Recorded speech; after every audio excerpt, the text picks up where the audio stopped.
이거 왜 수박 안 드세요? 엽떡도 드세요? 수박 저 혼자 쓰고.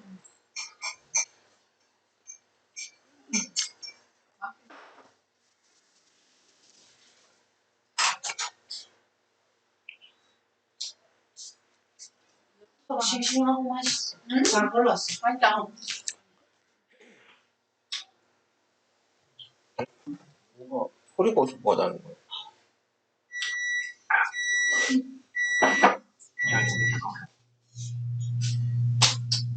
주면 되네요.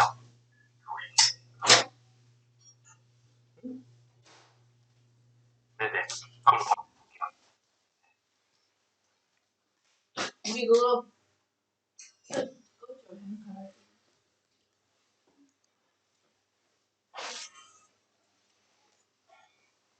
왜? 안에 좀 좋아서. 학교가 좀 가시. 아니 월요일에 있는데 가져가지. 가운데 이뤄져 있던 죄를 악한 인실로 하나님과 원수가 되었던 죄.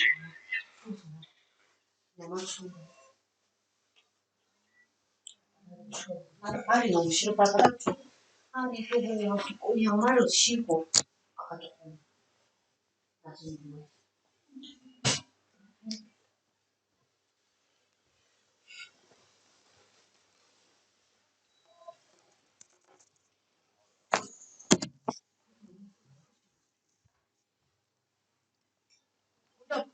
이게를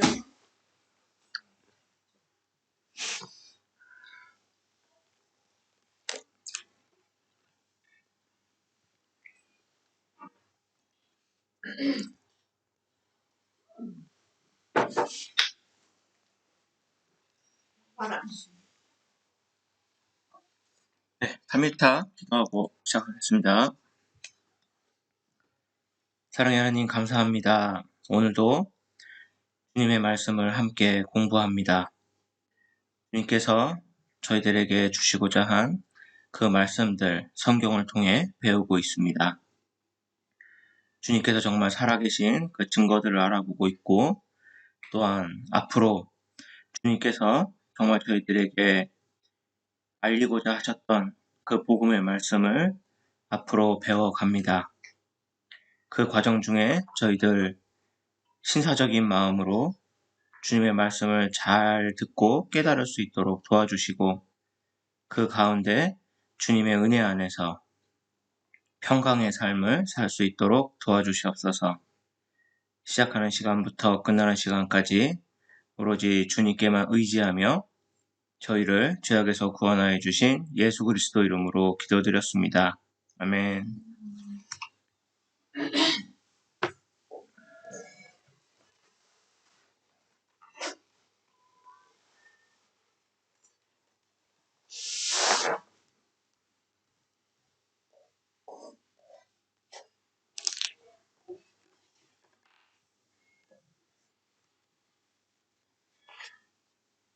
네, 지난 시간 창조주 하나님에 대해서 함께 알아봤습니다.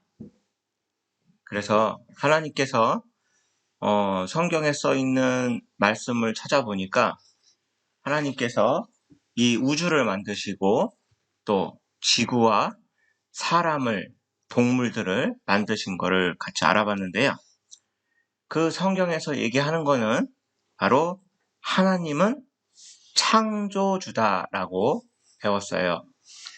그래서 하나님께서는 이 세상 모든 만물을 만드셔서 사람들이 주장하고 있는 진화론이 잘못된 것도 같이 알아봤어요.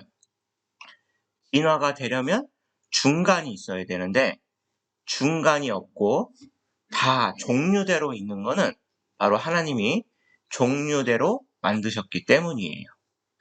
그래서 지난번에 알아보니까 하나님께서는 우주를 만드시고 우주 안에 지구를 만드시고 지구에 땅과 바다를 만드시고 그 다음에 식물을 만드셨어요. 먼저 나무와 채소 등을 만들고 그 다음에 동물을 만드셨어요. 그 다음에 사람을 만드셨다고 돼 있어요. 이걸 보면은 지구와 또 물이 있어야만 식물이 자랄 수가 있기 때문에 식물을 만들기 전에 모든 걸 다 만들어 놓으시고, 또 동물이 풀을 먹어야 되기 때문에 동물을 식물 다음으로 만드시고, 그 다음에 식물과 동물을 다스리게 하기 위해서 사람을 제일 마지막에 만든 거예요. 그런데 하나님이 사람을 제일 마지막에 만들긴 했는데, 그럼 이 사람은 무엇을 위해서 만들었을까? 동물, 식물 다 무언가 위해서 만들었는데, 사람은 그럼 무엇을 위해서 만들었을까? 그거의 대답은 바로 사람은 하나님을 위해서 만드신 거예요. 지난 시간에 잠깐 얘기 나눴듯이 하나님은 사랑이세요.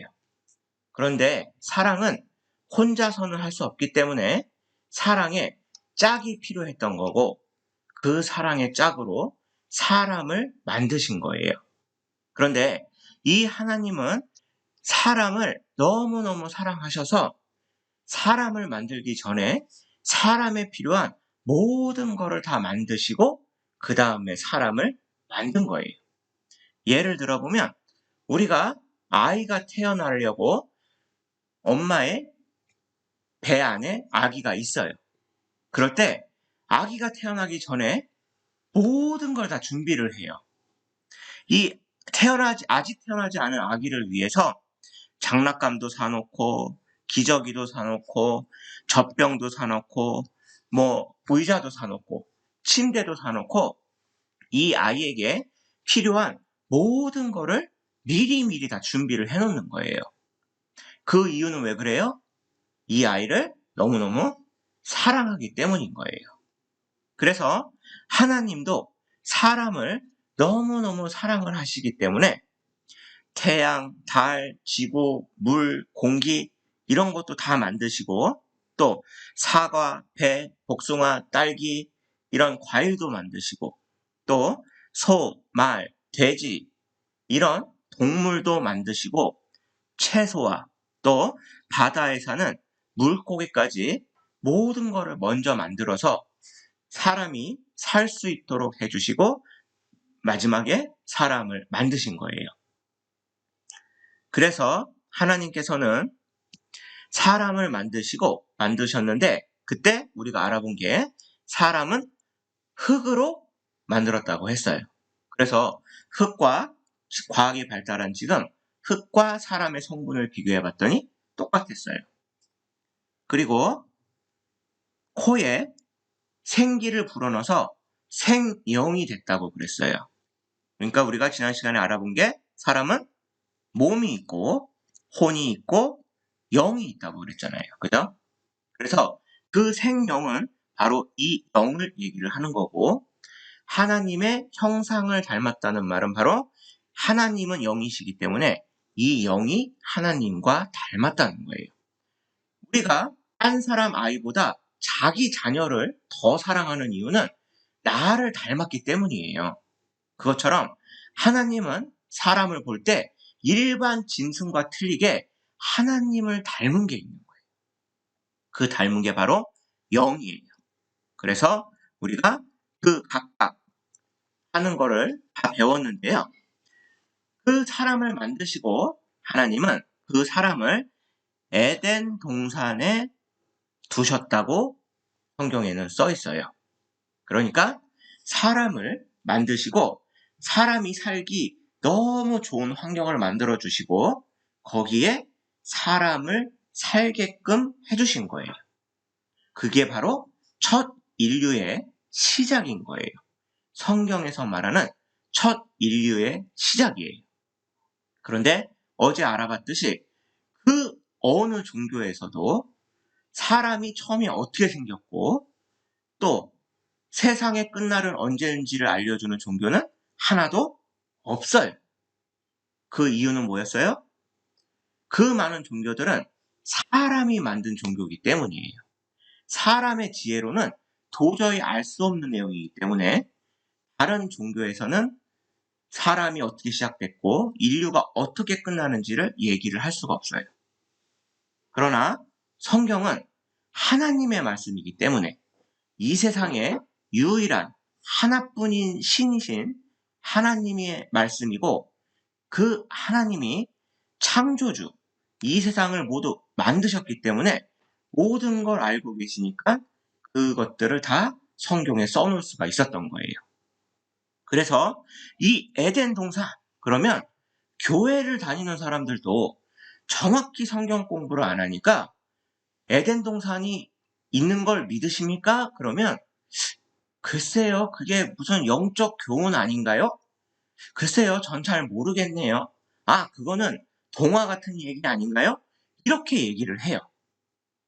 그런데 성경을 정확히 배우고 성경을 정확히 알면 에덴 동산은 실존했다는 걸 알 수가 있어요. 그게 이미 다른 언론에서도 발표를 한 내용인데 사람들은 그런 건 신경을 안 쓰고 그저 자기 생각만 주장을 하고 있는 거예요. 그래서 한 책에 보니까 기적의 무대는 정말로 존재하였다라고 돼 있어요. 그죠? 존재했을 것 같다가 아니라 존재하였다라고 돼 있는데 이 책은 종교책이 아니고요. 월간 과학책이에요. 과학책에 발표가 된 내용인 거예요. 여기에 에덴 동산, 노아의 방주, 모세의 홍해, 이게 바로 다 성경에 써 있는 내용인데 그것들이 가공의 이야기가 아니라 실제 역사적 사실이라고 써놓은 거예요. 또 다른 신문에 보니까 에덴 동산은 지금의 페르시아만에 있다. 페르시아만에 있었다. 이렇게 위치까지 얘기를 하고 있는 거예요. 또 다른 데 봐도 에덴 동산 등 최초의 역사 유적이 수두룩하다. 역사 유적은 뭐가 되겠어요? 증거가 되잖아요. 그죠? 그래서 이렇게 발표가 돼 있고 또 그 부근에서 전쟁이 났었어요. 그랬더니 뭐라고 성경에 나왔냐면 에덴 동산, 바벨탑, 노아 이렇게 성경에 써 있는 그 장소가 최초 문명인데 그게 무너지고 있다. 이렇게 써놓은 거예요. 또 전쟁이 끝난 후에는 미국이 그 전쟁한 곳에 에덴 동산을 복원하겠다고 나섰대요. 그러니까 각 나라들도 신문사들, 언론인들조차도 정말로 에덴 동산은 있었다고 얘기를 하는 거예요. 그러면 그 에덴 동산을 자꾸 얘기를 하는데 그 에덴 동산의 위치를 우리가 어떻게 알 수 있을까? 그 위치를 알아보기 위해서는 지금 현 시대에서는 지도나 내비게이션을 봐요. 그죠? 그래서 얼마 전까지만 해도 지도책을 펴놓고 어디를 가기 위해서는 프리웨이 어디서 내려서 어떻게 가고 이거를 지도를 보고 알 수가 있었고 또 현재는 내비게이션이 있어서 내비게이션에 주소만 입력하면 우리가 거기를 찾아갈 수가 있는 거예요. 그런데 예전에 에덴 동산이 있었을 시기에는 지도도 없고 또 내비게이션 같은 것도 없었어요. 그러면 그때는 어떻게 위치를 알 수 있었을까?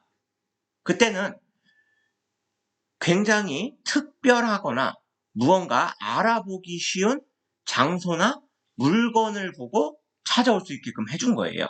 뭐냐면 만약에 지하철역에서 내렸어요. 그러면 거기서 왼쪽으로 가서 백화점을 끼고 오른쪽으로 돌아. 그 다음에 커피숍 지나서 길을 건너면 우리 집이 있어. 이렇게 주변에 무엇이 있는가로 우리는 위치를 알 수가 있었던 거예요. 그런데 성경은 에덴 동산의 위치를 강이 만나는 곳이라고 얘기를 하고 있어요. 그러니까 그때는 지도도 없고 내비게이션도 없어서 무슨 주소 개념이 없었어요.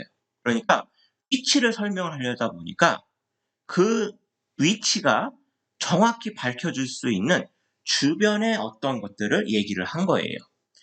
만약에 사람이 지었다면 강이 여러 개가 흐르는 곳에 있었다. 이렇게 쓰면 됐을 거예요. 그런데 성경은 그 4개의 강의 이름을 다 써놨어요. 그래서 이 4개의 강이 모여서 흐르기 시작한 곳이 에덴 동산이라고 얘기를 하고 있는 거예요. 그래서 여기에 보면 비손강이 있고 기혼강이 있고 히데겔강이 있고 유브라데 강이 있어요.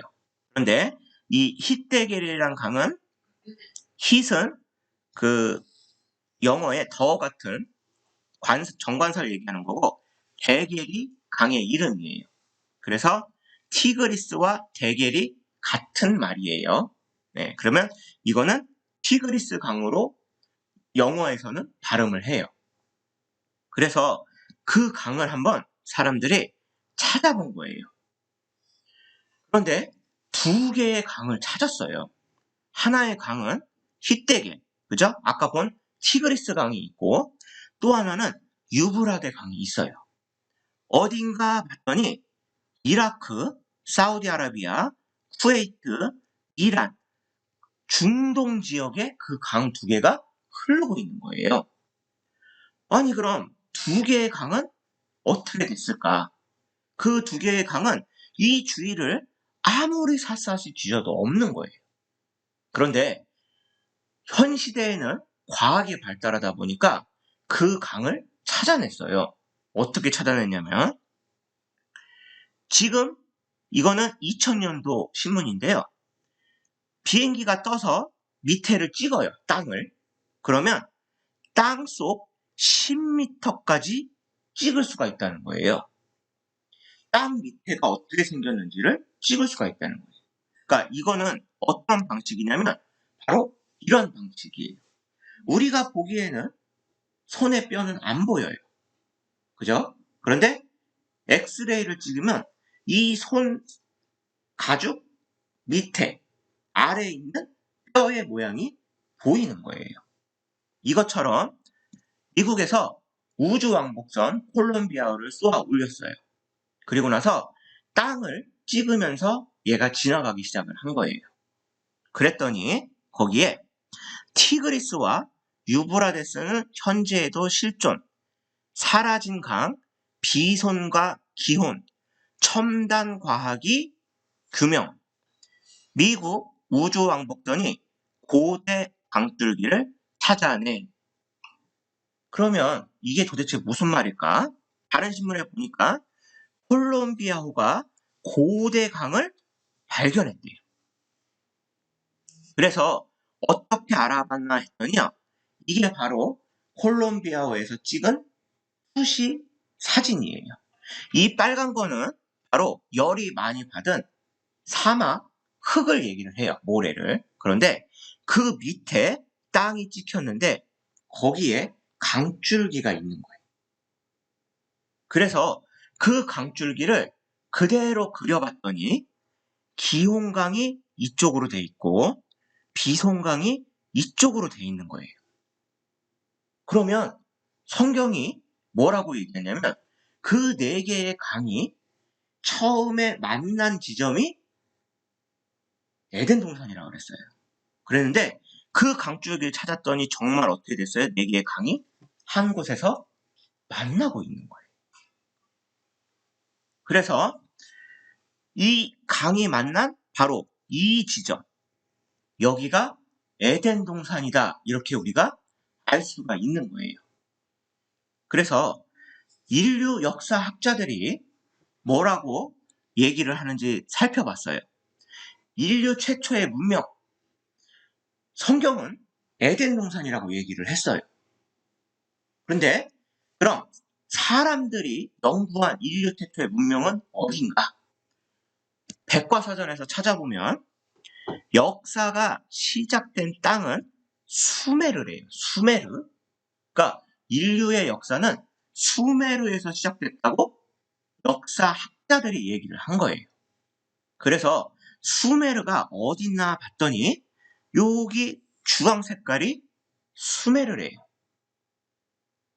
가만히 보니까 어디서 많이 봤어요. 그죠?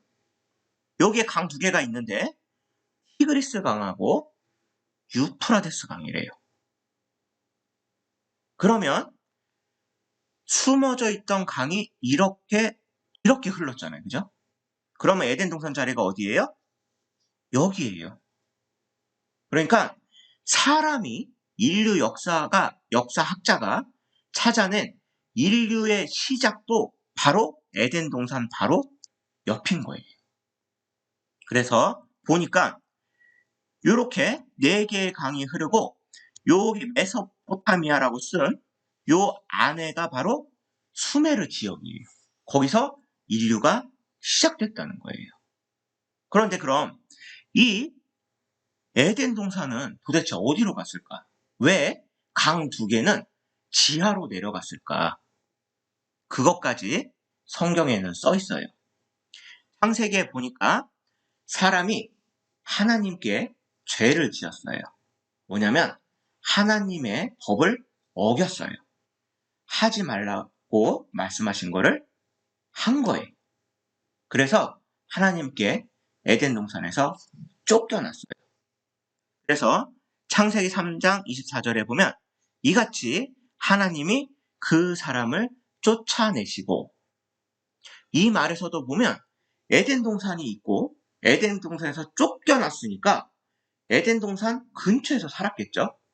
그때는 무슨 비행기가 있어서 딴 데로 날아갈 수도 없었을 테고 차나 또 무슨 자전거나 이런 수단이 없기 때문에 그 근처에서 살았을 거예요.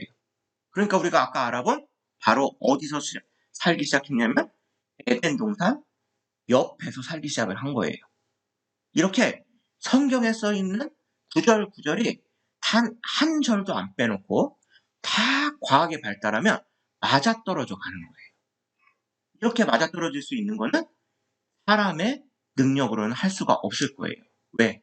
이 성경조차 몇천 년 전에 쓰여진 거기 때문이에요. 그래서 에덴 동산 자리를 우리는 4개의 강이 만나는 이 자리로 보는 거예요. 그리고 여기서 바로 최초의 문명은 에덴 동산 바로 옆 수메르 지역, 메소포타미아 지역에서 문명이 시작된 거예요. 그러면 이 인류가 시작되기 전 이 에덴 동산 자리는 바로 이곳인데요.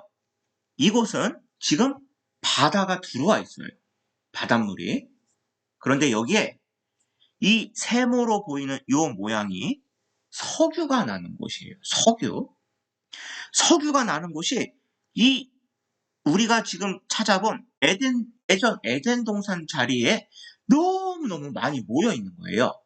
얼마나 많이 모여 있나 봤더니 요 에덴 동산 자리에 전체 지구의 70% 가까이가 다 여기서 나온대요.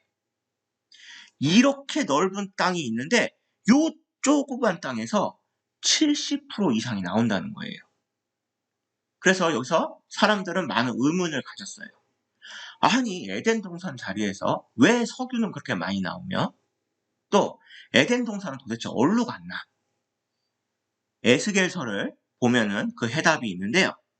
에스겔 31장 18절에 보면 너의 영화와 광대함이 에덴 모든 나무 중에 어떤 것과 같은고, 그러나 내가 에덴이 나무와 함께 지하에 내려갈 것이요. 에덴 동산이 나무와 함께 지하로 내려갔다고 써 있는 거예요.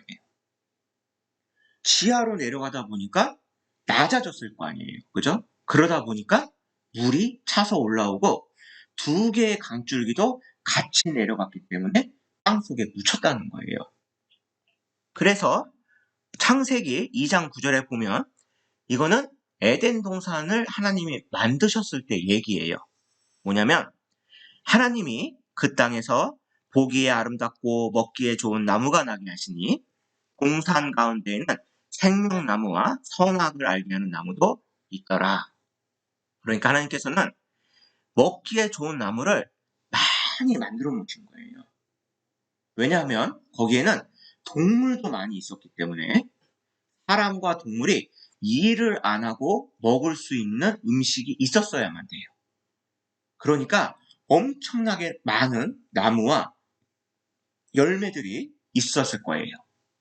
또 하나님이 동물도 똑같이 흙으로 만드셨는데 각종 들짐승과 공중의 각종 새를 지으시고 하나님이 많은 짐승을 만들고 새도 많이 만드셨대요.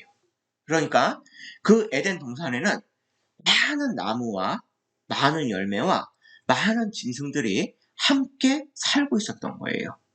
그런데 그 많은 것들이 에덴 동산이 밑으로 내려갈 때, 지하로 하나님이 내려보낼 때 같이 내려가게 된 거예요. 그래서 그 많은 생물들이 내려가고 그 다음에 위에서 압력을 가하고 밑에서 열을 가하면 뭐가 생기냐면요. 석유가 돼요. 그러니까 생물의 사체 또 식물들을 모아서 그거를 압축을 쫙 한 다음에 열을 가하잖아요. 그게 석유예요. 그래서 우리나라에서도 연구를 한 게 죄송합니다. 변으로 똥으로 석유를 만들자는 게 있었대요. 그래서 성공을 했대요. 똥을 모아서 엄청난 압력을 가한 다음에 열을 가했더니 석유가 나왔대요. 그런데 그거를 해서 석유 한 통을 만들었더니 1,몇백만 원이 들었대요. 비용이. 그런데 수입을 했더니 몇십만 원이면 되더래요. 그래서 안 만드는 거지 만들지 못해서 안 만드는 건 아니에요. 그래서 석유는 이렇게 되는데 이렇게 위에서는 물과 흙과 이런 것들이 누르고 밑에서는 열을 가하니까 이게 석유가 된 거예요. 위에서 누르는 거 이해가 가요. 그죠? 흙도 있고 사람도 지나다니고 물도 있고 그러니까 무거워서 눌러질 거예요. 그런데 그럼 열은 어디서 나왔을까?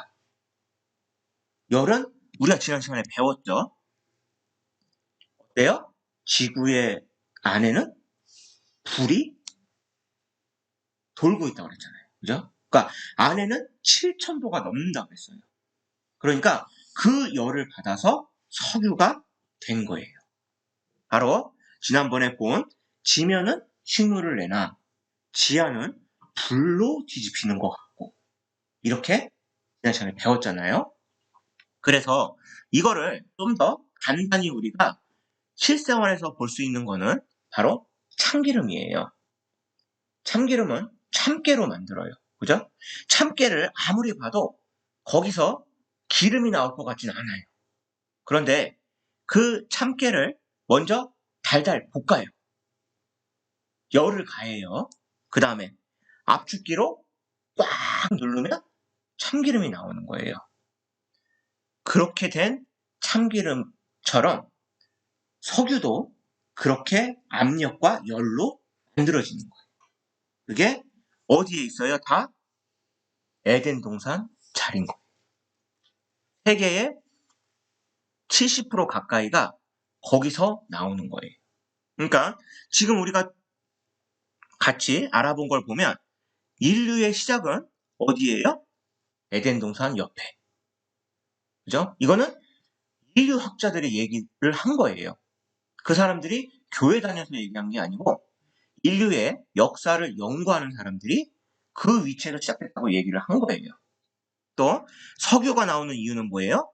에덴 동산에 나무와 짐승들이 땅에 묻혔기 때문에 지하로 내려갔다고 성경에 써 있잖아요. 그죠? 그렇기 때문에 거기서 석유가 나올 수가 있는 거예요. 그래서 사람들은 과학은 성경하고 안 맞다라고 생각을 했어요.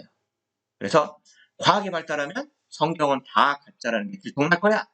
그랬는데 과학이 발달하니까 어떻게 됐어요? 과학과 성경은 일치를 하고 있는 거예요.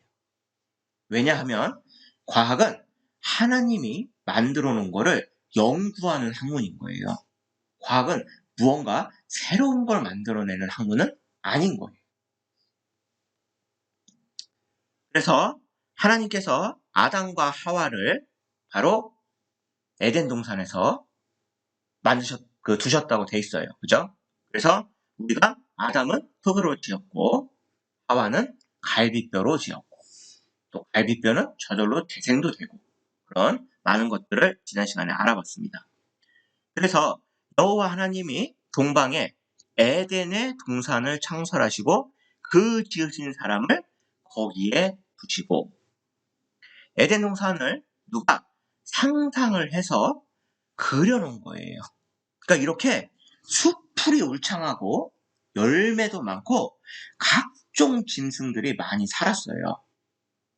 성경에 그렇게 써 있는 걸 보고 그 후에 보게 되면 창세기 2장 22절에 보면 여호와 하나님이 그 사람에게 명하여 가라사대 동산 각종 나무의 실과는 내가 임의로 먹되 선악을 알게 하는 나무의 실과는 먹지 말라.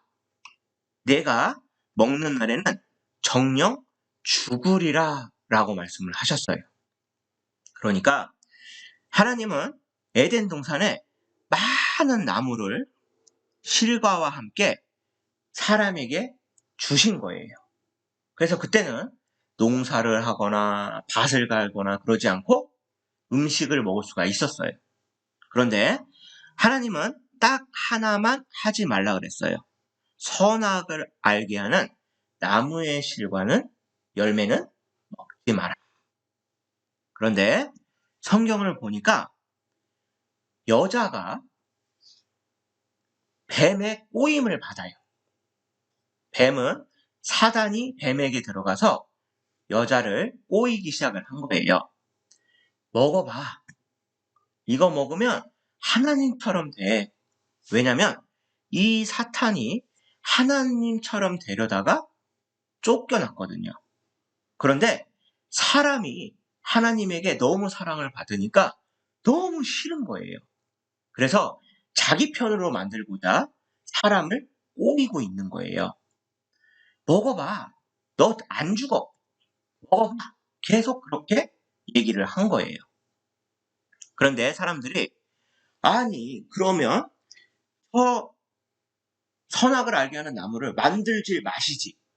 하나님이 저걸 안 만들었으면 하와가 그걸 먹을 일도 없고 그러면 죄 지을 일도 없고 그러면 하나님하고 그냥 평생 행복하게 살았을 거 아니야.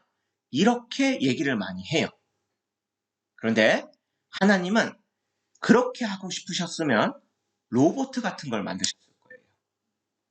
우리에게 의지를 주지 않고 그냥 시키면 명령하면 그대로 따르게 하나님은 만드실 수 있었을 거예요. 그러나 사랑은 그런 게 아니잖아요. 그죠? 내가 그 사람을 사랑할 때 그 사람 인형이나 로봇 갖다 놓고 나를 사랑하게끔 만들어 놓는 게 그게 사랑을 받는 게 아니잖아요.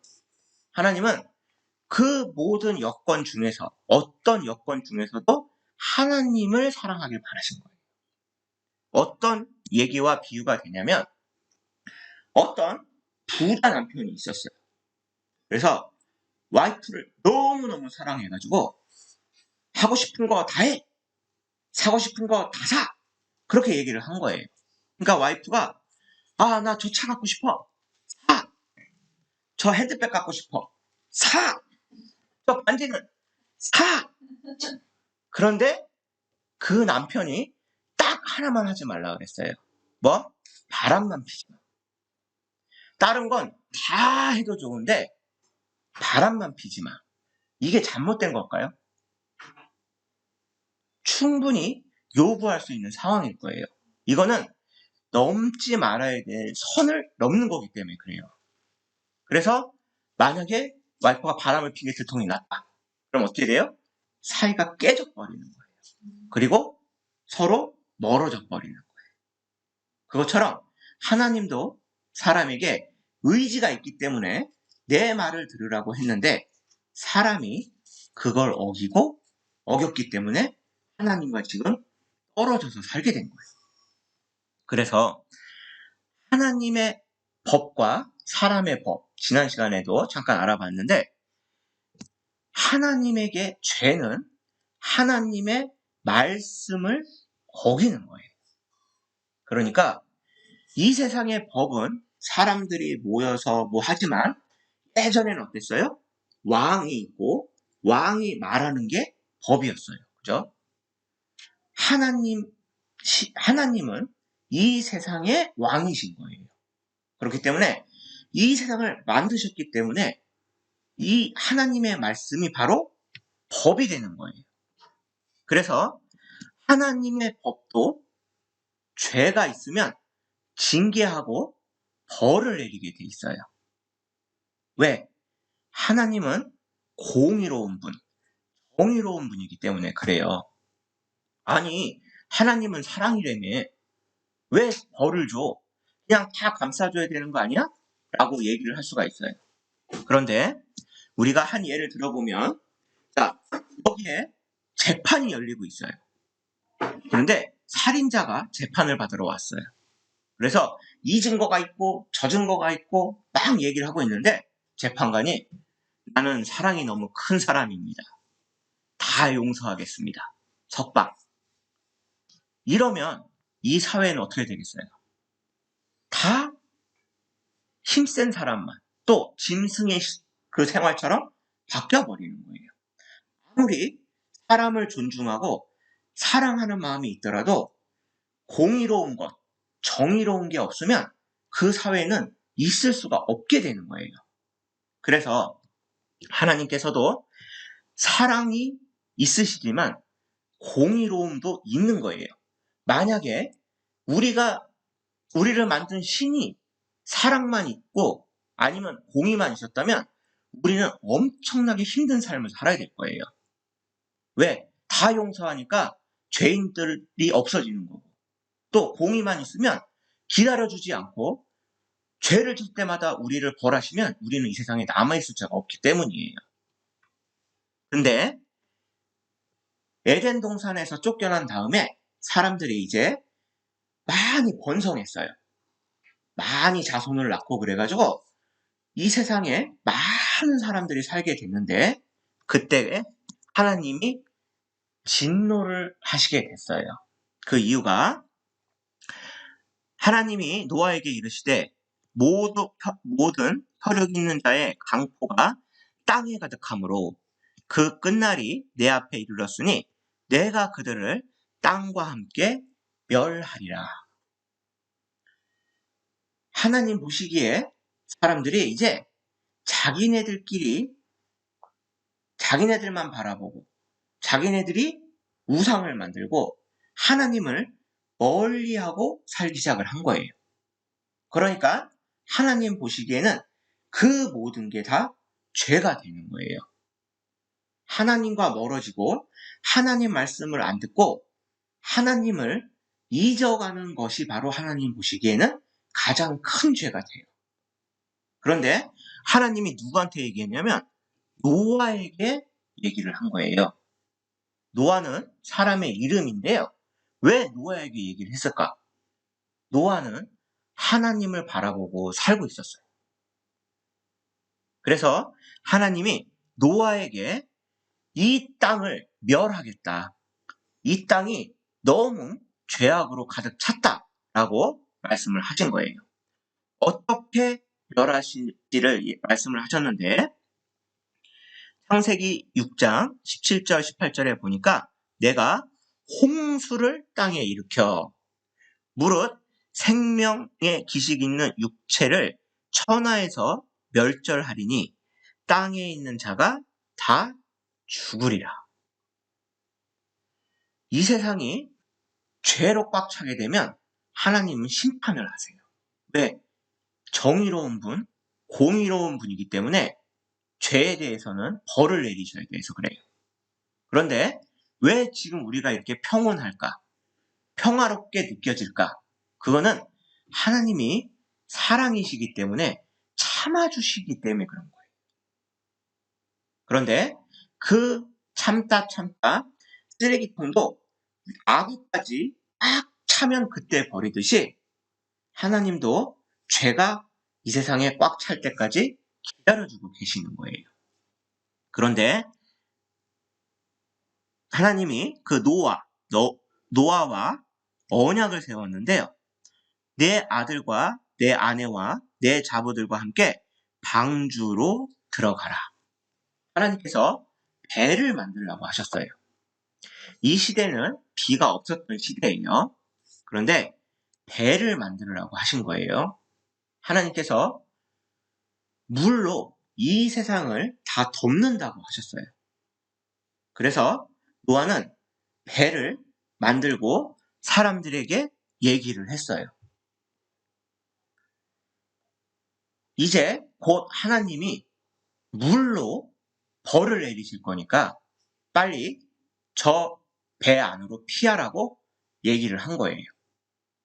그런데 하나님이 만드신 동물들도 살리기 위해서 하나님의 능력으로 암수 한 쌍씩을 배에 저절로 들어가게 하셨어요. 그런 모습을 보면서도 사람들은 비웃었어요. 그 비웃음은 뭐예요? 바로 하나님을 비웃은 거가 되는 거예요. 그래서 하나님이 그 벌을 내리셨어요. 그 벌이 문이 닫힌 후에 방주의 문도 배의 문도 하나님이 닫으셨어요. 왜? 사람이 노아가 닫았으면 누가 밖에서 두들기거나 그러면 열어줬을 수도 있지만 하나님은 많은 시간을 주셨고 그 시간이 지난 후에는 하나님이 방주의 문을 닫으신 거예요. 그래서 사람이 밖에 서건 안에 서건 열 수가 없었어요. 그 후에 7일 후에 홍수가 땅에 덮이니 40주야를 비가 땅에 쏟아졌더라. 요즘에 비가 갑자기 내리면 하루만 계속 내려도 엄청나게 물이 올라와요. 그런데 40일을 밤낮으로 비가 내렸다는 거예요. 그래서 이렇게 물이 계속 올라오니까 배만 둥둥둥둥둥둥 위로 뜨게 된 거예요. 그래서 성경에 어떻게 써있냐면 창세기 7장 19절 21절에 보면 물이 땅에 더욱 창일하매 천하의 높은 산이 다 덮인지라 땅 위에 움직이는 생물이 다 죽었으니 곧 새와 육축과 들짐승과 땅에 기는 모든 것과 모든 사람이라. 그러니까 이 심판은 어떤 심판이냐면 온 세상이 물에 잠긴 대홍수 사건이라고 얘기를 해요. 하나님은 벌을 내리실 때 표현이 쓸어버리시니 땅에서 쓸어버림을 당하였을 때 이렇게 써 있어요. 그러니까 하나님은 사랑으로 많이 참으시지만 벌을 내릴 때는 없이 내리시는 거예요. 그래서 사람들이 이걸 보고는 이 무슨 동화 같은 얘기를 나보고 믿으라는 거야. 이렇게 얘기를 많이 했어요. 그런데 이것도 하나하나 과학적으로 조사를 해보면 여기에 써있는 모든 말들이 다 맞다는 걸 알 수가 있는데요. 첫째, 먼저 알아볼 거는 바로 배의 크기예요. 이때는 규빗이라는 그런 말을 썼어요. 그게 뭐냐면 장이 300규빗, 길이가 300규빗, 광이 50규빗, 넓이가 50규빗, 높이가 30규빗이며 이거는 하나님이 이렇게 만들으라고 가르쳐 주신 내용이에요. 그래서 규빗이 뭔가 알아봤더니 바로 성인의 여기부터 요 손끝까지 여기가 1규빗이래요. 그래서 그걸 토대로 배의 크기를 생각을 했더니 길이가 135m예요. 높이가 13.5m, 너비가 22.5m예요. 근데 이렇게 보면 크기가 얼마나 큰 건지 잘 모르겠어요. 그래서 얘를 축구장 위에다 갖다 놓으면 이렇게 되는 거예요. 축구장이 엄청 길잖아요. 그죠? 그래서 공을 몰고 한 중간에서부터 막 몰고 여기서 슛을 쏴도 엄청 지쳐서 헥헥거려요. 그죠? 그런데 이 배의 길이는 이 축구장보다도 더 길어요. 그래서 사람들이 생각을 했어요.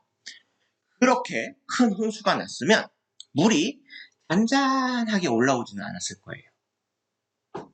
막 소용돌이 치고 파도도 있고 난리가 났었을 텐데 그럼 이 배가 견딜 수 있었을까? 그거를 실험을 해봤어요. 그 실험한 영상을 잠깐 볼게요. 구약 성서 창세기 편에 나오는 노아의 방주이다. 이 모형은 실제 크기를 50분의 1로 줄인 것으로 방주의 실제 크기는 길이가 130m, 배수량 2만 1000톤 크기인 현재의 대형 선박과 맞먹는 규모이다. 과연 이와 같이 거대한 크기를 갖는 노아의 방주가 성세에 기술된 격심한 홍수 중에서 안전한 운항을 할 수 있었는지, 또한 방주 안에 거주하고 있던 노아의 식구들과 동물들에게 미치는 영향은 얼마나 컸는지, 한국창조과학회에서는 이러한 의문에 대해 모든 사람들이 공감할 수 있는 해답을 구해보기 위해 해사기술연구소의 연구팀과 공동으로 노아 방주의 안전성을 평가하는 연구를 이론 및 모형 실험을 통해 수행했다. 이번 연구에서는 조선공학적 관점에서의 선박의 안전성을 평가할 수 있는 3가지 안전성 외에도 방주와 동일한 배수량을 가지면서 길이, 폭, 높이의 비가 다른 12척의 배를 선정하여 같은 환경 조건 하에서 각 배에 대한 안전성을 평가하고 이를 상대적으로 비교 평가하는 방법을 사용했다. 모형 실험에 있어서는 50분의 1의 축소 모형을 만들어 해사기술연구소 내의 대형 수조에 띄우고 인공파도를 만들어 최첨단 측정 장비들로 대측했다.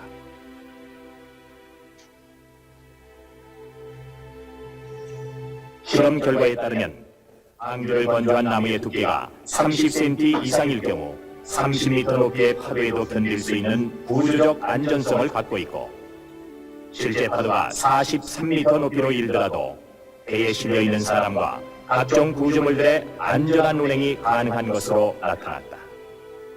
또 높은 파도 등에 의한 전복 극복 능력, 즉 보건 안전성은 현행 미국 선급협회의 기준치보다 13배 이상 높게 나타났고, 방주에 물이 넘쳐 들어오려면 파도의 높이가 40m 이상이 돼야 했다.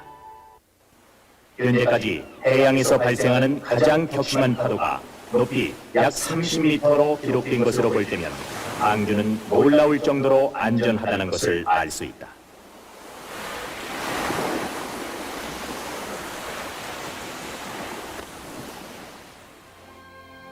노아의 방주는 현재의 조선공학적 관점에서 볼 때 운항 안전면에서 매우 현실성 있는 길이, 폭, 높이를 가지는 선박으로 평가됐으며, 높은 파도와 열악한 환경에서도 승무원, 화물 등을 싣고 안전하게 항해할 수 있는 최적의 배로 평가됐다. 이와 같이 현대의 선박에 비하여도 안전성 면에서 우수한 배였다는 사실은 모든 기독교인뿐만 아니라 일반인들에게도 시사하는 바가 크다고 할 수 있다. 네, 이것처럼 배의 길이, 높이, 너비의 비율이 과학적으로 따져봤을 때 가장 안전한 그런 비율을 갖고 있다는 거예요. 이거를 4,400년 전에 있었던 일인데 그때 그 사람들이 사람의 지식으로 만들 수 있는 그런 건 아니라는 거예요. 그래서 신문에도 보면 과학적 실험 결과 나왔다. 노아의 방주는 매우 안전한 선박 30m 타고 걷든, 그러니까 지구에서 일어날 수 있는 가장 큰 높이가 30m 정도 된다 그랬고, 아까 물이 안으로 들어오려면 40m 높이가 돼야 되고, 물이 좀 들어오더라도 안에 사는 사람과 짐승들이 안전할 수 있는 거는 48m까지도 안전하다고 그랬어요. 그 정도로 너무너무 안전한 배인 거예요. 그게 그 몇천 년 전에 사람의 생각으로는 절대 나올 수 없는 거라는 거예요. 그래서 지금 이 1843년에 지은 이 배가 정말로 안전하게 지어졌다고 지금도 얘기를 해요. 그런데 이 배를 노아의 방주하고 비교해 봤더니 비율이 똑같은 거예요. 뭐냐면 넓이와 길이가 6배. 근데 노아의 방주도 6배. 또 높이와 넓이도 1.7배, 여기도 1.7배. 또 길이와 높이의 비율도 10배, 10배.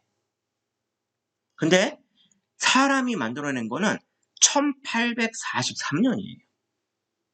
그런데 노아의 방주는 지금으로부터 4400년 전에 만들어진 배인 거예요. 그래서 이거를 보면 이것도 역시 하나님은 이 세상을 만드셨기 때문에 다 알고 계시는 거예요.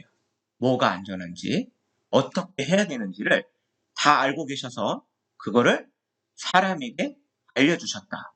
그렇게밖에 생각할 수밖에 없어요. 그래서 또 물이 땅에 더욱 창이라며 천하의 높은 산이 다 덮였더니 라고 얘기를 하고 있어요. 그러면 노아의 홍수 사건이 이 모든 지구를 다 덮었다는 증거가 있을까? 왜냐하면 좀 올라오다 말았을 수도 있지 않냐? 높은 산에 봉우리는 안 잠겼을 수도 있지 않냐? 이런 말들이 많이 있어요. 그런데 이 증거는 어떻게 찾아볼 수 있냐면 우리가 화석을 통해서 알아볼 수가 있어요. 화석은 뭐냐면 이런 것들을 얘기를 해요. 뭐냐면 갑자기 흙으로 덮여서 살아있는 채로 죽은 거예요. 그래서 어떤 식이냐면요. 이렇게 물고기가 가요. 가다가 갑자기 엄청난 흙이 덮어야 돼요. 왜냐면 모래 뿌리듯이 뿌렸다가는 물고기들이 물에서 얼마나 빨라요. 그죠? 그러니까 덮을 수가 없어요. 그런데 아주 많은 양이 아주 빠르게 덮여야 돼요. 그러려면 노아의 홍수처럼 정말 큰 물난리가 있어야만 있는 일이 되는 거예요. 그래서 얘네들이 이렇게 덮여서 죽어요. 그러면 얘가 이렇게 화석이 되는 거예요. 그런데 화석이 되려면 꼭 살아있을 때 덮여야 돼요. 왜냐하면 물고기는 죽으면 물 위로 떠요. 그리고 썩어요. 금방 부패해요. 그래서 화석이 될 수가 없어요. 근데 문제는 뭐냐면 물고기 화석이 왜 산에서 나오냐는 얘기예요. 그래서 어떤 사진을 보니까 정말 높은 데 올라와 있는 것 같아요. 저 밑에 마을이 보여요. 그죠? 근데 이 높은 데서 이 사람들이 뭐 하나 봤더니 물고기 화석 찾고 있어요, 지금. 바다에 사는 생물의 화석인 거예요. 또 여기는 산꼭대기에 바위인데 거기에 뭐가 있어요? 조개 화석. 또 여기는 이 화석들을 파는 곳인데요. 몽골이라는 곳이에요.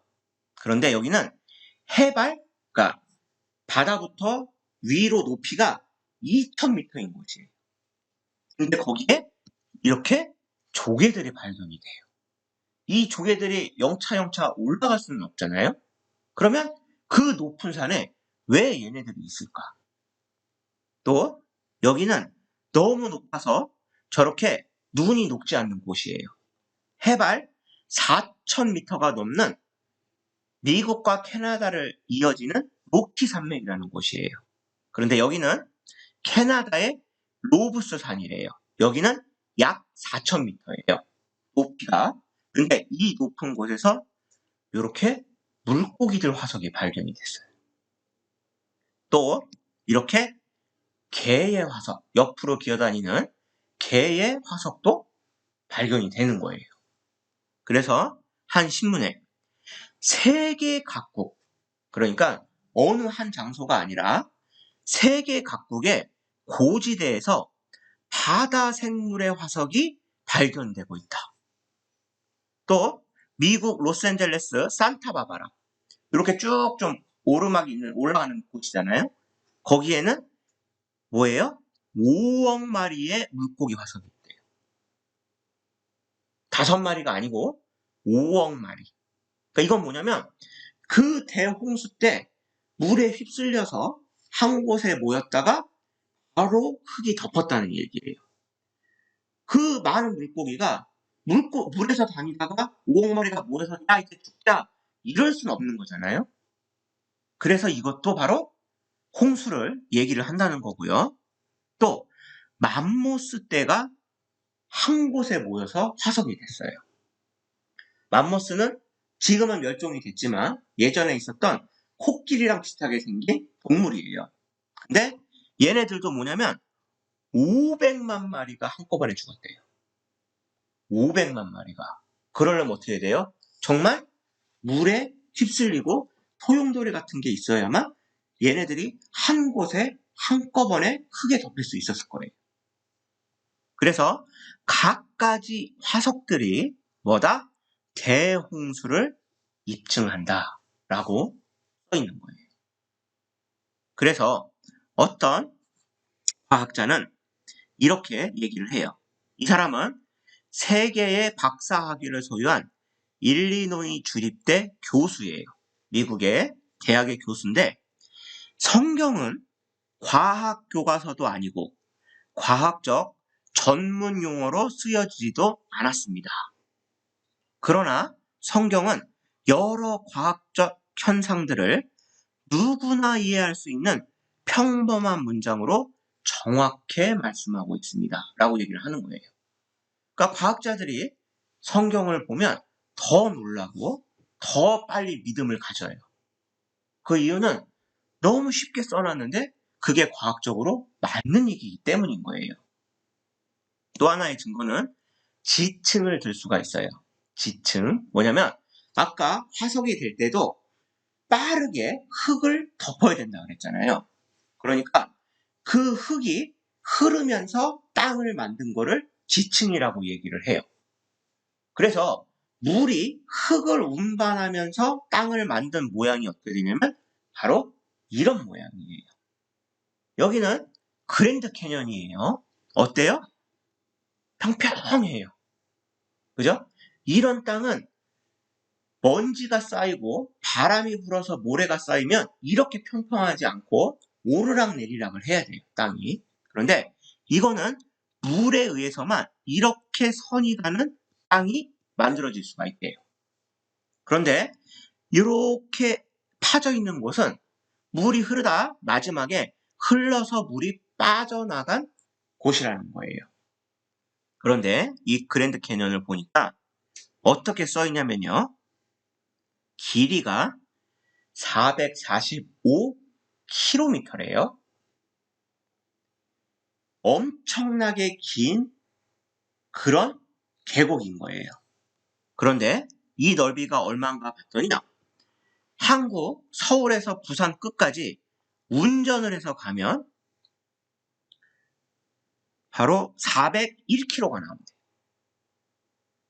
그러니까 한국의 서울에서 부산까지의 거리보다 더 긴 게 그랜드 캐년이에요.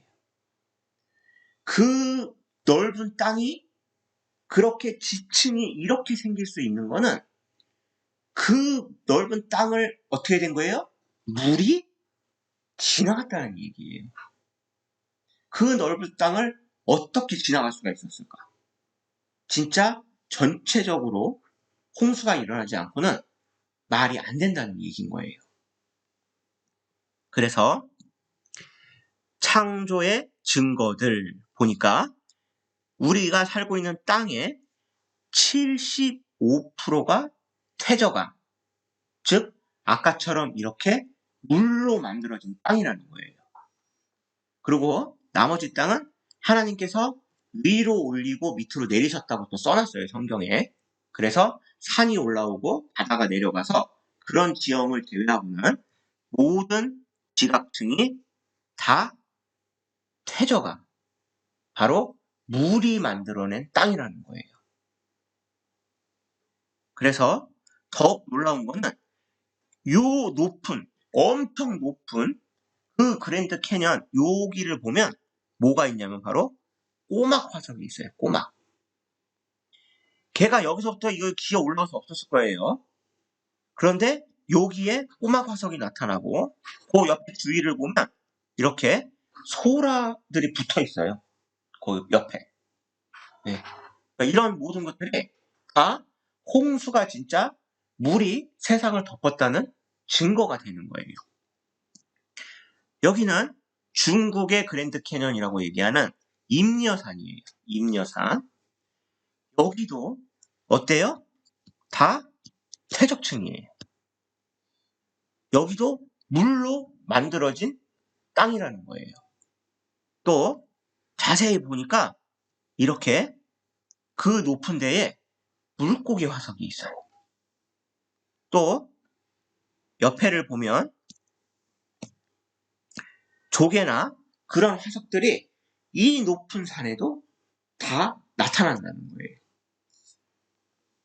그래서 이 노아의 홍수가 다 물이 지구를 덮었다라는 증거는 이거 하나로도 어떻게 보면 충분할 수도 있는데 다른 증거도 또 있어요. 바로 소금이에요. 소금은 어디서 만들죠? 염전에서 만드는데 염전은 대부분 어디에 있냐면 바닷가예요. 그죠? 바닷물을 살짝 끌어서 바닷물을 못 나가게 막아요. 그 다음에 바닷물을 증발을 시키면 거기서 이렇게 소금이 나오는 거예요. 그래서 원래 소금은 바닷물에서 나오기 때문에 바닷가에서 소금을 캐는 게 정상적인 방법이에요. 그런데 이 세계 지도를 보니까 빨간 점들이 굉장히 많이 있어요. 이 빨간 점을 보면 정말 바닷가에서 몇 시간, 몇십 시간을 가야 하는 곳들도 굉장히 많아요. 근데 저 빨간 점이 뭐냐면요. 소금 호수예요. 소금은 바다에만 있어야 되는데 왜 소금이 나오는 호수가 저 내륙지방, 저 안쪽에 저렇게 있을까? 어떤 곳을 보니까 여기가 바다고 여기에 소금 호수가 있는데요. 그 바다에 막고 있는 그 산의 높이가 4,278m래요. 그러면 이 바다가 일로 넘쳐서 들어간 거는 말이 안 되는 거예요. 여기에 소금 호수가 있으려면 어떻게 해야 되는 거예요? 물이 위에까지 찼었어야 돼요. 그 다음에 이게 내려가면서 이 안에 갇혀진 물이기 때문에, 갇혀진 바닷물이기 때문에 여기서 소금이 나오는 거예요. 그래서 높은 산 꼭대기에 있는 소금 호수. 소금 호수는 저절로 생성되지 않는다. 이게 과학자들의 말이에요. 바닷물이 육지로 넘쳐 들어왔음을 얘기를 하는 거래요. 근데 누가 다 퍼날 수도 없는 거고, 그 많은 물을 퍼날 수도 없고, 그 내륙지방 그 안에까지 몇십 시간을 운전해서 가야 되는 곳까지 그 바닷물을 날릴 수는 없기 때문에 바로 다 물이 지구를 덮었다는 말이 증명이 되는 거예요. 그래서 여기도 해발 높이가 3,680m래요. 백두산보다도 더 높은 지역인데, 아니 구름이 이렇게 거울처럼 비춰져요. 그 이유가 소금이 깔려 있는데 그 위에 비가 살짝 내리면 이렇게 된대요. 거울처럼. 그래서 여기도 뭐냐면 이름이 소금 사막이에요. 그래서 마르면 어떻게 되냐면 이렇게 되는 거예요. 뭐 주위에 바다가 없는데 온통 소금을 캘 수 있는 그런 지역인 거예요. 또 중국에도 칭하이호라고 최대 소금 호수가 있어요. 그런데 이제 바닥을 드러낸대요. 왜? 점점 증발해서 이 물이 없어지니까 바닥을 드러내고 있다는 거예요. 이것처럼 고지대에, 굉장히 높은 지대에 소금 호수가 있을 수 있는 거는 바로 이 온 세상이 다 물에 잠겼었다가 그 물이 빠지면서 갇혀있는 바닷물이다라고밖에 설명이 안 된다는 거예요. 그래서 이런 거를 볼 때 성경은 역사다라고 얘기를 해요. 왜?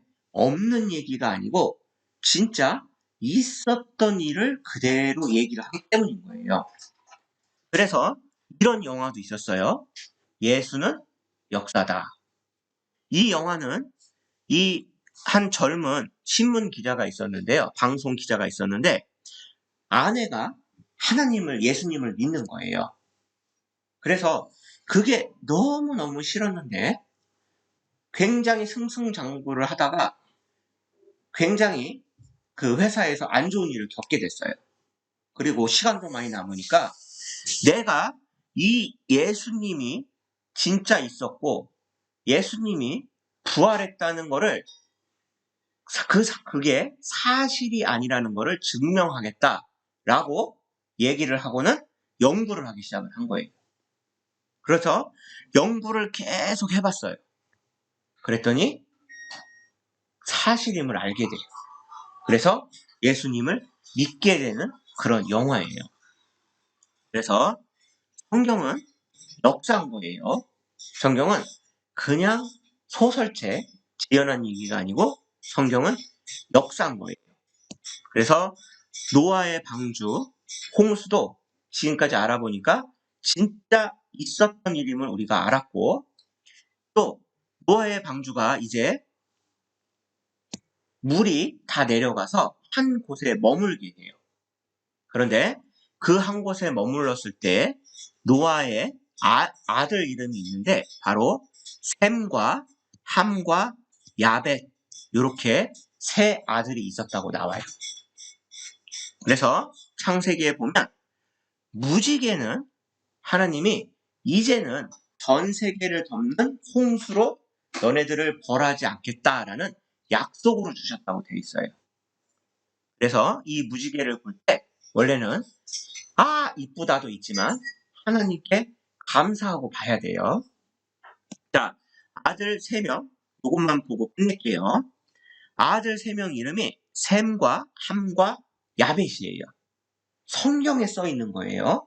그런데 세계사, 한국의 고등학교 책이에요. 교과서예요. 여기에 뭐라고 되어 있냐면 처음에 인류가 처음으로 시작됐을 때에 세 종족이 있었는데 그 종족의 이름이 뭐라고 되어 있냐면 셈, 함, 야벳이라고 되어 있는 거예요. 그러니까 성경은 없는 얘기를 써놓은 게 아니고 진짜 있는 얘기를 써놓은 거예요. 사실만을 써놓은 거예요.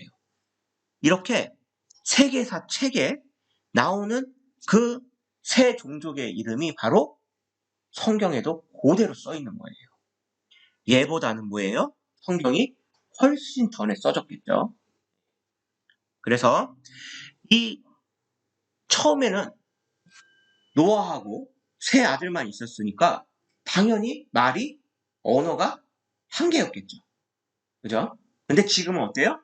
언어가 너무너무 많은 언어로 돼 있어요. 그게 왜 그렇게 됐는지까지도 성경에는 써 있어요. 하나님은 편만하여 번성하라 그런 거예요.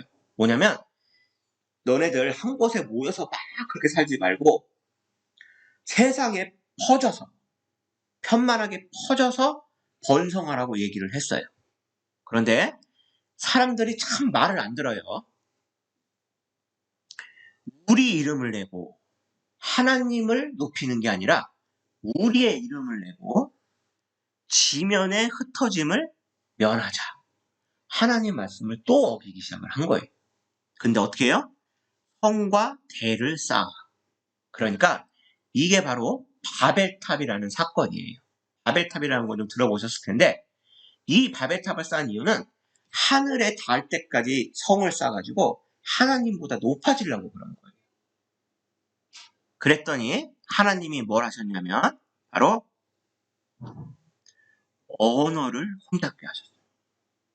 우리의 언어가 다 틀린 이유는 사람들이 하나님 말을 안 들으니까 서로 대화를 못하게 하려고 바꿔놓으신 거예요. 언어를. 그래서 언어를 혼잡게 했더니 서로 알아듣지 못하는 거예요. 아, 이거를 이제 싸서 저기를 하자 그러는데 같이 얘기를 나누던 사람들이 못 알아듣는 거예요. 그래서 그 성 쌓기를 그쳤더라. 그게 바로 바벨탑 사건이에요. 그래서 이렇게 셈과 함과 야벳, 노아의 아들로서 번성하다가 이렇게 성을 쌓다가 성이 무너지고 언어를 다 혼잡게 바꿔버렸더니 말이 통하는 사람끼리 다 갈라져서 살게 된 거예요. 그래서 함은 아프리카, 셈은 아수르, 그러니까 아시아, 야벳은 유럽. 그래서 이렇게 흑인종, 백인종, 황인종이 생겼다고 성경에 써 있어요. 그래서 그 바벨탑도 이라크 알리 부근에 있다. 그 장소까지 찾았어요. 이런 식으로 또 사람들이 연구한 결과 인류의 언어의 뿌리는 하나였다라고 얘기를 해요. 그러니까 사람들도 참 머리가 좋아요. 그걸 어떻게 알아냈어요. 이렇게 나라 말이 다 틀린데 인류 언어의 뿌리는 하나였다는 걸 알아냈어요. 이것도 성경하고 맞죠? 인류 언어의 뿌리는 하나다. 그리스어, 영어 뭐 막 찾아서 막 가보면 마지막에는 하나로 된다는 거예요. 그래서 어떤 연구에 보면 한국어와 중국어는 한 뿌리다. 또 한국어와 영어는 뿌리가 같다. 그러면 중국어하고 우리말하고도 같고 우리말하고 영어하고도 뿌리가 같으면 중국어하고 영어도 뿌리가 같겠죠. 그죠? 네. 그래서 마지막으로 짧은 영상 하나 보고 끝낼게요.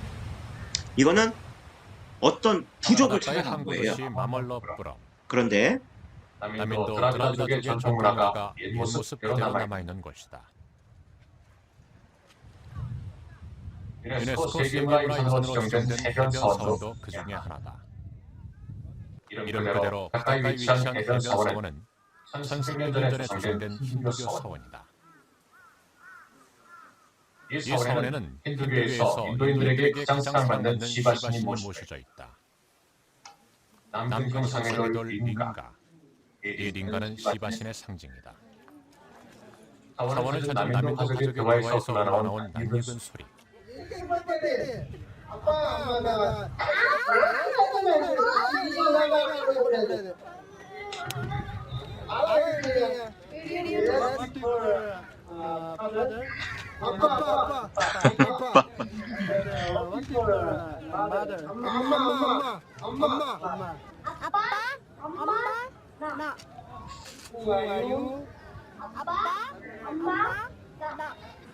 네, 이렇게 참 언어가 비슷한 말들이 많이 있어요. 네, 뭐 중국어 마마, 뭐 마덜, 다 엄마, 뭐 이렇게 비슷한 그런 것들이 다 있는 걸 보면 언어가 하나였다는 게 맞는 것 같아요. 네, 그래서 성경이 지금 사실이라는 증거를 이제 계속 알아보고 있었고요. 그래서 이제 내일과 모레 이틀 동안은 정말로 이런 증거들을 주시면서까지 하나님이 우리에게 알려주시고자 한 게 뭔지 그런 내용들에 대해서 동안 더 알아보도록 할게요. 네, 기도하고 마치겠습니다. 사랑의 하나님 감사합니다. 오늘도 주님의 크신 능력과 또 그 힘으로 저희들에게 주님의 말씀을 알려주시고 증거들까지 남겨주심을 감사를 드립니다. 저희들 그 증거를 찾아보고 또한 확인하였고 하나님께서 진짜 살아계시고 진짜 이 세상을 창조하셨음을 알게 되었습니다. 남은 이틀 동안 정말로 그 증거들을 통하여 하나님을 믿고 또 하나님께서 정말로 저희들에게 알려주고자 하는 그 내용이 무엇인지 알아보려 합니다. 그 시간 동안 주님께서 인도하여 주셔서 사람의 생각은 들어가지 말고 오로지 주님의 마음만, 주님의 생각만 잘 전달하고 배울 수 있도록 도와주시옵소서. 오늘 남은 시간도 주님께 의지하며 저희를 죄악에서 구원하여 주신 예수 그리스도 이름으로 기도드렸습니다. 아멘.